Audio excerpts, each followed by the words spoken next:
which is called Sideshow,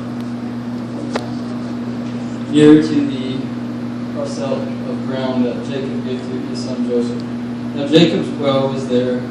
Jesus, therefore, being wearied with his journey, sat thus on the well, and it was about 6 hours. So we know from previous reading, if we read a little bit before this, we know that he had a little chat with Nicodemus. We know all about it. He's the guy that came to Jesus in the night. He was a little scared of approaching him because of the lots of his friends. So he came to Jesus in the night. So after all this happens, we have some baptisms. Jesus is put some baptisms into him. It's no big deal. He probably baptizes someone new every day. Yeah, it's just like there's a verse or two on that, and then we just look past it. But I had a little bit ago, I had written sort of a visual representation of how I perceive this story going down. So we see him as he comes. He's already spoken with Nicodemus, and he sits.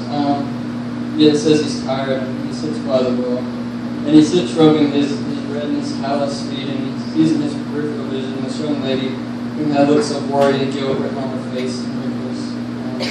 I imagine she's just this time period in clothing or something. She maybe has on like a blue bandana or a light brown sort of gown looking thing, and a little pair of sandals that she maybe got from like a local thrift shop or something. And then there's Jesus sitting there, so if he's worn out, he doesn't look so good either. Amen. Amen. He has on an old robe, that's what covered in dust from his tour. He doesn't have a tour bus, so he's going around, speaking the word to people. He's doing all this walking or something. So he's tired as well. He's got these flip-flops made from ropes and tree bark or whatever. And he lets her put the pot down to use water, and he looks over her with weariness, and he says to her with a calm voice and humbled smile. This is the thing I love about New Testament Jesus, one of my favorite things. He's so straightforward. He's graceful, and he appears a little nicer than the Old Testament. There aren't as many deaths and things like that. But he's still straightforward, and that's what I love about New Testament Jesus. When the guy wanted to follow him, and he said, "I want to follow you. I want to be, I want to be right beside you. I want to be a disciple." He said, "But my dad, he recently passed, and I need to be there with my family, to make sure everything's. I got to get the burial and all that's correct." And he said, "Just let me get that finished, and then I'll come back and I'll follow you, and I'll surrender everything." And Jesus, again, he just says, "Let the dead bury the dead." Amen. Amen. I'm not sure what my response would have been with that. Jesus is more more graceful, more merciful in the New Testament, but he told it how it is. He just kept it 100. That's what I love about him in the New Testament. Jesus is by far my favorite character in the New Testament, if you will. Second, or in the Old Testament, it's probably the harsher side. I love this difference in between. Let's see.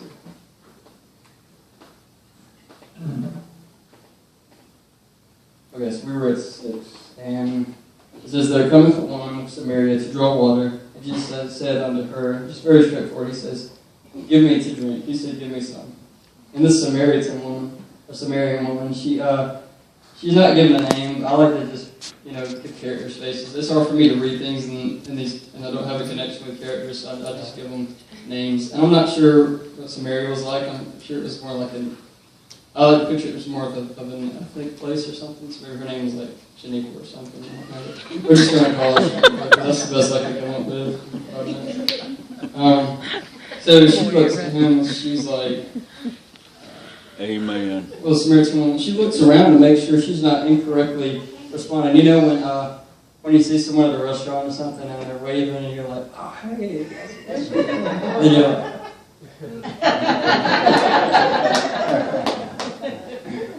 then you just try to play it cool. This is what she's doing. She's kind of looking around. She's like, "The world?" So she's making sure she's not incorrectly responding. And then, knowing the relationship between the Jews and Samaritans, they don't really talk too much. She goes, Amen. What you want? What you trying to get? She's like, "Why do you ask of me?" And we're going to go to 14 here. actually 11. The woman saith unto him, Sir, thou hast nothing to draw with.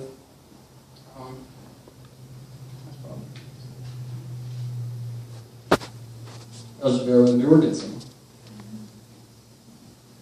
So Jesus had sent the disciples to the city to buy meat. He had been around them for a while. I just need to get rid of them. You know, we all got friends, but you gotta have some space sometimes. We're going to go to verse 9. Then saith the woman of Samaria unto him, How is it that thou, being a Jew, askest drink of me, which am a woman of Samaria? For the Jews have no dealings with Samaritans. She's like, what are you talking to me for? You've got no business, messing with me. And Jesus answered and said, If only you knew who I am, Amen. then you would be asking me. Right. Amen. And in verse 10 he says, Amen. If thou knowest the gift of God, and who it was that saith to thee, Give me drink, thou wouldest ask him, and he would have given thee living water.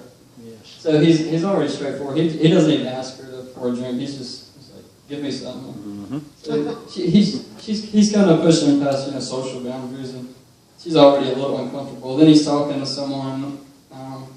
I picture it sort of as a class thing.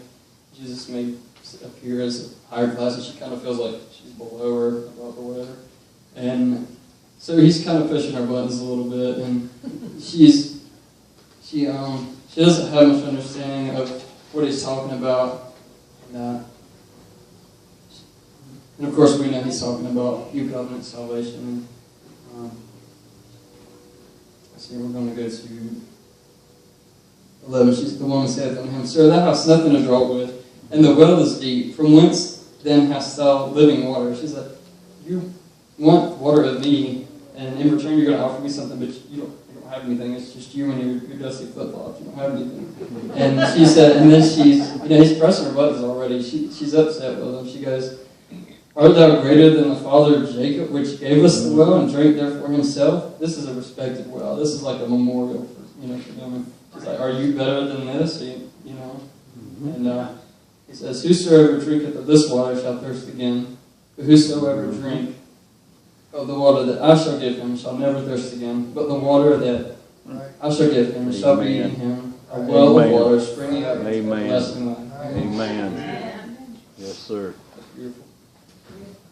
Truth. And there's that sort of flip side of Jesus again. He goes from being straightforward and pressing buttons, and then now he's a poet, which I love. And then the woman saith unto him, Sir, give me this water. Now she says, he's gonna come at me like that. I'm gonna punch back. She goes, Sir, give me this water. That I thirst not, neither come hither to draw. She's got a little curiosity now. So Jesus, he's just kind of spilled this beautiful explanation of how he can offer living water that they wouldn't thirst again. So he's lightened up a little bit on it. He's not being so rough. And she's curious. She says, I'm interested. Tell me more. And so he says, well, go and call the husband to come here. So I'd like to speak to both of you, So he just kind of walks into her life, says, give me some water. Now it kind of looks like now he's wanting to be respectful. She's like, we cross the line now. There's no. I see Jesus in a very different way. He's a different character for me. But now, so Jesus sees that she's a little stubborn at times. He's wrestling with her heart.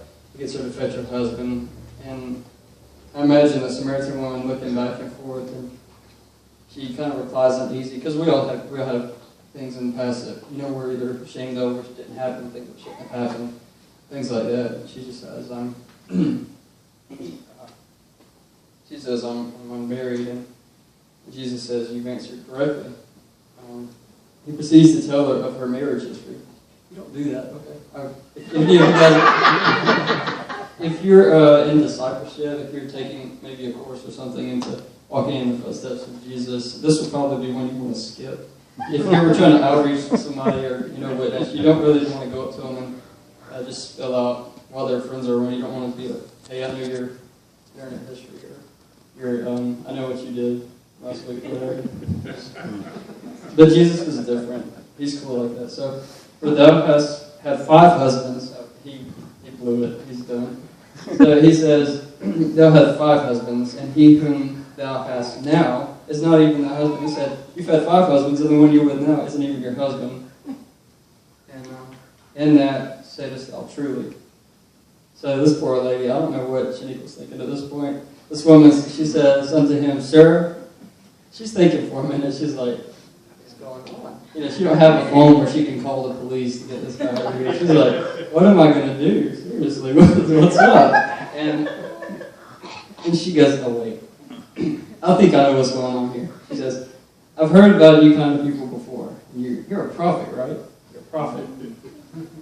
And I'm going to skip a little bit down. We're going to go down to 25. And the woman saith unto him, I know the Messiah is coming, which is called the Christ. Yes, amen. When he comes, he will tell us all these things. Mm-hmm.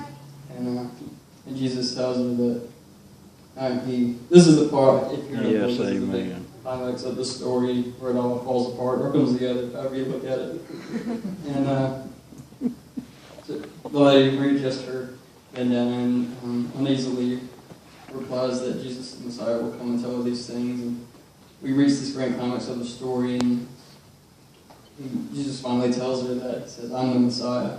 Amen. And after informing her of this great truth, his